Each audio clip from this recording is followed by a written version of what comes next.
یہ ہے Karachi development authority یعنی مخفف KDA کے وہ ملازمین جو کہ برطرف کیے جا رہے ہیں یعنی کیے جا چکے ہیں۔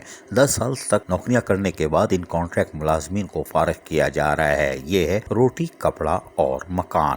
ہم آپ کو تھوڑا سا سنواتے ہیں اور سے سنیے۔ شہید ذوالفقار علی بھٹو نے ایک نعرہ لگایا تھا کہ مانگ رہا ہے ہر انسان روٹی، کپڑا اور مکان۔ پاکستان پیپلز پارٹی کا جو معاشی فلسفہ ہے وہ ان بنیادی اصولوں پر ہے۔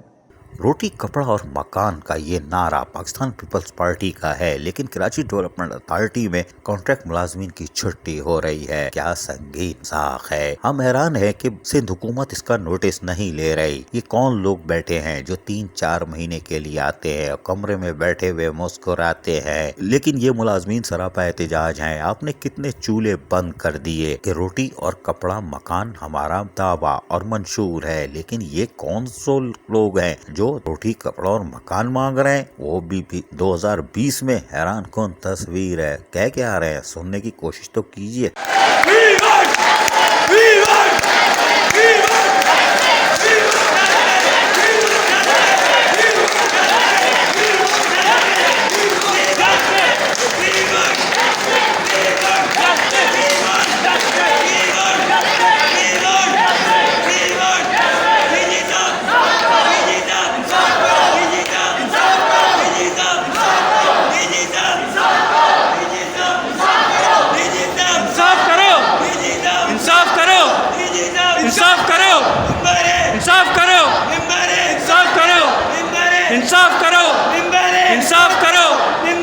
کراچی ڈیولپمنٹ اتھارٹی کے یہ ملازمین چیختے رہے، اندر بیٹھے ہوئے DG KDA مسکرا رہے ہوں گے، میرے دن رہ گئے اب کم، وہ کیلنڈر پہ الٹی گنتی گنتے ہوں گے، انہیں پتا ہے کہ یہاں جو آتا ہے 4 مہینے کے لیے، میں بھی چلا جاؤں گا۔ یہ چیختے چلاتے رہے، ان کی کوئی نہیں سنے گا، ان کی آواز اسی عمارت میں گونجتی رہے گی، لیکن یہ آواز نکلے گی، اس عمارت سے باہر نکلے گی۔ سندھ کی بیوروکریسی جو کام کر رہی ہے وہ یقیناً روٹی، کپڑا اور مکان کے خلاف ہے۔